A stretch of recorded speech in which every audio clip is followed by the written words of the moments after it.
Hello friends, welcome back to my channel. నా ఛానల్ని first time చూస్తున్న వాళ్ళు తప్పకుండా సబ్స్క్రైబ్ చేయండి. పక్కన ఉన్న బెల్ ఐకాన్ని యాక్టివేట్ చేసుకోండి.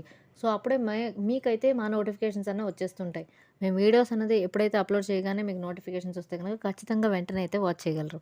అలాగే మా వీడియోస్ కనుక నచ్చితే ఖచ్చితంగా లైక్ బటన్ అనేది ప్రెస్ చేయండి. ఎందుకంటే ఆ లైక్ బటన్ అనేది చూస్తే కనుక మాకు చాలా ఒక రకమైన ఎంతూజియాజం వస్తుందండి. ఎందుకంటే మా వీడియోస్ అనేది మీకు నచ్చుతాయి కాబట్టి మేము ఇంకా ఇంకా ఇలాంటి మరిన్ని వీడియోస్ ఎడ్యుకేషనల్ పర్పస్ కోసం మిమ్మల్ని ఎడ్యుకేట్ చేయడం కోసం చేయాలి అని అనేసి అనుకుంటాము.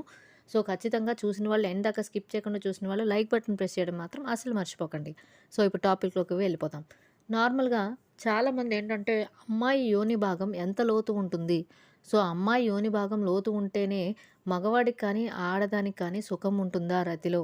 లేకపోతే ఉండదా? ఇని చాలామందికి ఇదొక రకమైన డౌట్‌లనమాట. అంటే రకరకాల డౌట్‌లన్నీ ఉంటాయి. ఈ సెక్స్ ఎడ్యుకేషన్ అన్నది ఒక చాలా తీరని వ్యవహారం అండి. అంటే ఏదైనా ఒక విషయం చెప్పగానే అది అక్కడితోటి ఆ డౌట్ అయిపోతుందంటే కాదు. ఇందులో చాలా తెలియని విషయాలుంటాయి. చాలా తెలియని డౌట్స్ ఉంటాయి. సో ఇలాంటి విషయాల్లోకొచ్చేసరికి ఏమవుతుందంటే ఎప్పుడూ కూడా నార్మల్‌గా మనం చాలా రకాలుగా మాట్లాడుకుంటూ ఉంటాం గానీ, అమ్మాయి యోని భాగం గురించి వచ్చేటప్పటికి అసలు దాన్ని విశ్లేషించి మాట్లాడటానికి చాలామంది ఇష్టపడరు. అసలు దాని గురించి అమ్మాయికే కరెక్ట్‌గా విశ్లేషించడానికి అవకాశం అన్నది ఉంటుందా లేదా అన్నది కూడా తెలీదు. సో ఏంటంటే ఇప్పుడు ఈ వీడియోనైతే ఎండ్ దాకా స్కిప్ చేయకుండా చూడండి. మీకైతే క్లారిటీగా అర్థమవుతుంది. నార్మల్‌గా ఎప్పుడైనా కూడా అమ్మాయి యోని భాగం ఎంత లోతు ఉంటుందంటే చాలామందికి తెలియని విషయం ఏంటంటే 2.5-3 అంగుళాల లోతు మాత్రమే ఉంటుంది. చాలామందికి ఒక 5 అంగుళాలు ఉంటుంది, 6 అంగుళాలు ఉంటుంది అనుకుంటారు. కానీ కాదండి. ఎందుకంటే యోని భాగం అన్నది మనం ఇదివరకు చెప్పినట్టే యోని భాగానికున్న ప్లస్ పాయింట్ ఏంటి అంటే ఒక ఎలాస్టిసిటీ అనే గుణం. అంటే సాగే తత్వం. ఈ సాగే తత్వం వల్ల యోని భాగంలోకి పురుషాంగం ఎలా ప్రవేశిస్తుందో అలాగే శిశు జననం కూడా జరుగుతుంది. మనం ఇదివరకే చెప్పాం. సో అంటే శిశు జననం, శిశు బయటికి వచ్చాడు అంటే ఎంత సాగితే ఆ యోని భాగం అన్నది శిశువు అన్నది బయటికి వస్తుందన్నది మీరు అర్థం చేసుకోవచ్చు. సో అలాగే చాలామందికి ఒక అపోహ ఏంటంటే మగవాడి పురుషాంగం పెద్దదైతే యోని భాగంలోకి 2.5 అంగుళాలు, 3 అంగుళాలే ఉంటుంది కాబట్టి ఖచ్చితంగా అంగప్రవేశం అన్నది జరగదు. ఒకవేళ జరిగినా యోని చీరుకుపోతుంది లేదా కోసుకుపోతుంది అనేసి అనుకుంటారు. కానీ అస్సలు కాదండి. ఎందుకంటే మగవాడి అంగ సైజు బట్టి ఇది ఏమీ మారదు. ఎందుకంటే యోని భాగం అన్నది అదే లోతుంటుంది ఎవరికైనా. ఒక పావు ఇంచు, అర ఇంచు తేడాలో ఇంచుమించు 2.5, 3 అంగుళాలు లోతు మాత్రమే ఉంటుంది. కానీ దానికి ఉండే సాగే తత్వం వల్ల పురుషాంగం ఎంత సైజులో ఉన్నా కూడా ఖచ్చితంగా ఈ సాగే తత్వం వల్ల పురుషాంగం అన్నది లోపల ప్రవేశించడం జరుగుతుంది. అలాగే శిశు జననం కూడా ఆ టైంకి ఎంత ఎలాస్టిసిటీ గుణం అబ్జార్బ్ చేసుకొని అది ఎంత సాగితే అంత ఈజీగా శిశువు అన్నది బయటికొస్తుంది. అది మీకు తెలిసిన విషయమే కదా! సో, అలాంటప్పుడు ఏంటంటే నార్మల్‌గా యోని భాగం లోతు ఉంటేనే మగవాడికి సుఖం ఉంటుందంటే కాదండి. ఎందుకంటే యోని భాగం ఎంత లోతున్నా కూడా మగవాడికి తక్కువ లోతున్నా, ఎక్కువ లోతున్నా కూడా సుఖం అలాగే ఉంటుంది. ఎందుకంటే ఇది సాగే తత్వం ఉంటుంది కాబట్టి ఖచ్చితంగా ఈ మగవాడి అంగం ప్రవేశించగానే వాళ్ళకి ఒక రకమైన ఎలాస్టిసిటీ గుణం వల్ల సాగిపోతుంది కాబట్టి వీళ్ళకి అస్సలు అది లోతు లేదనో, లేకపోతే లోతు ఎక్కువుందనే ఆ విషయం అయితే ఒక అపోహ మాత్రమే గానీ, ఖచ్చితంగా దాని గురించి అయితే ఒక విశ్లేషణ ఉన్నా కూడా దాని గురించి ఎంత మీరు ఆలోచించినా కూడా అది తక్కువుందా, ఎక్కువుందా అని మీరైతే తెలుసుకోలేరు. ఎందుకంటే నార్మల్‌గా అమ్మాయిలందరికీ ఎంత సైజులో ఉంటుందో అదే లోతుంటుంది. అలాగే ఇంచుమించు అందరికీ ఉంటుంది కానీ, మనం ప్రత్యేకంగా చెప్పటానికైతే ఏమీ ఉండదు.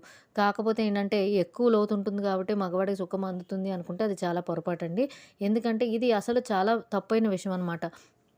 మగవాడి అంగం సైజు కూడా పెద్దదుంటేనే తృప్తి పడతాము అమ్మాయిలు. లేకపోతే చిన్నదుంటే అమ్మాయిలు తృప్తి పడరు అంటే అలాంటిదేమీ ఉండదు. ఎందుకంటే మగవాడి అంగం కూడా నార్మల్‌గా అంగం స్తంభించినప్పుడైతే 5:30 5 అంగుళాల నుంచి 6 అంగుళాల వరకు ఉంటుంది.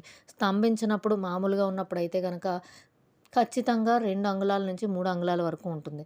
సో, అలాంటప్పుడు ఏంటంటే ఖచ్చితంగా ఇవన్నీ కూడా చేస్తున్నప్పుడు ఈ అమ్మాయి యోని భాగం ఏదైతే ఉంటుందో ఆ లోతు బట్టే ఉంటుంది కాబట్టి, ఆ లోతు ఏదైనా కూడా ఈ మగవాడి అంగం అన్నది ప్రవేశించడం జరుగుతుంది. అంటే 3 అంగుళాల లోతున్న యోనిలోకి 6 అంగుళాల పురుషాంగం స్తంభించిన పురుషాంగం ఎలా వెళ్తుంది అంటే మీరు అక్కడే అర్థం చేసుకోవచ్చు. ఎంత సాగే గుణం ఉంటే అది ఖచ్చితంగా ఆ లోపలికి అంగప్రవేశం అన్నది జరుగుతుంది అనేది మీకు కూడా అర్థమవుతుంది. అలాగే ఎప్పుడైనా కూడా మీరు ఈ లోతును బట్టే మగవాడికి సుఖమొస్తుందా? లేకపోతే లోతును బట్టి, లేకపోతే పురుషాంగం సైజుని బట్టి ఆడదానికి సుఖమొస్తుందా అంటే ఖచ్చితంగా కాదండి. ఇది మనం ఇదివరకు వీడియోలోనే 1, 2 టాపిక్స్‌లో చూచాయిగా చెప్పాం కానీ, చాలామంది ఇదే దాని మీద తరచూ డౌట్లు అడుగుతున్నారు. సో, అందుకనే మళ్ళీ మళ్ళీ మీకు చెప్పాల్సొస్తుంది. ఎందుకంటే చాలామంది దీనివల్ల చాలా బాధపడుతూ ఉంటారు కూడా. పురుషాంగం సైజ్ అన్నది మాకు చాలా చిన్నగా ఉంది. కాబట్టి మేము మా వైఫ్‌ని సుఖపెట్టలేమని కొంతమంది, నా యోని భాగం లోతు చాలా తక్కువుంది. మా హస్బెండ్‌ని నేను సుఖపెట్టలేనని కొంతమంది, ఇలా చాలామంది అపోహలతో సెక్స్ లైఫ్‌కే చాలా దూరంగా ఉంటూ ఉంటారు. సో, ఇవన్నీ ఏంటంటే ఒక అపోహలు మాత్రమే గానీ, నిజానికి ఇవి తెలుసుకుంటే కరెక్ట్‌గా తెలుసుకుని సెక్స్ ఎడ్యుకేషన్ అనేది ఉంటే గనక ఖచ్చితంగా దీని గురించి చాలా క్లారిటీ అన్నది వస్తుంది. కానీ చాలామందికేంటంటే ఇది తెలుసుకోవడానికి చాలా మొహమాటం, కొంతమందికి సిగ్గు, కొంతమందికి బిడియం, కొంతమందికి ఎవరు చెప్పేవాళ్ళు లేక, తెలుసుకోలేక, కొంతమంది ఎవరినైనా అడుగుదామంటే ఏమనుకుంటారో, లేకపోతే తప్పుగా బూతులు మాట్లాడుతున్నారు అనుకుంటారనో కొంతమంది, ఇలా రకరకాల అపోహలతోటి, భయాలతోటి చాలామంది చాలా స్పాయిల్ చేసుకుంటూ ఉంటారండి. కానీ అలాంటివేమీ వద్దు. ఎందుకంటే ఇది ఒక లైఫ్‌లో ఇదా ఒక పార్ట్. ఏదైనా కూడా ఇది ఖచ్చితంగా ఇంపార్టెంట్ అయిన పార్ట్. సెక్స్ అన్నది ఖచ్చితంగా అందరి విషయాల్లో కూడా, అందరి ఇళ్లలో కూడా జరిగే కామన్ విషయమే. అందరి మనసుల్లో కూడా ఉండే అభిప్రాయమే ఇది. ఖచ్చితంగా కావాలి అనిపిస్తుంది. ఖచ్చితంగా చేయాలి అనిపిస్తుంది. ఇది సృష్టి కార్యం అన్నప్పుడు ఖచ్చితంగా ఇది అలాగే జరుగుతుంది అన్నప్పుడు, అలాగే చేయించుకోవడం, అలాగే చేసుకోవడం కూడా మంచిదండి. సో, అందుకని ఏంటంటే ఎప్పుడూ కూడా చాలామంది అపోహలతోటి వాళ్ళ లైఫ్‌ని పాడు చేసుకుంటుంటారు కాబట్టి, ఈ వీడియోని ఎండ్ దాకా స్కిప్ చేయకుండా చూసినప్పుడు ఖచ్చితంగా మీరు లైక్ బటన్ అనేది ప్రెస్ చేయండి. Thank you friends. Keep watching. By by. Take care.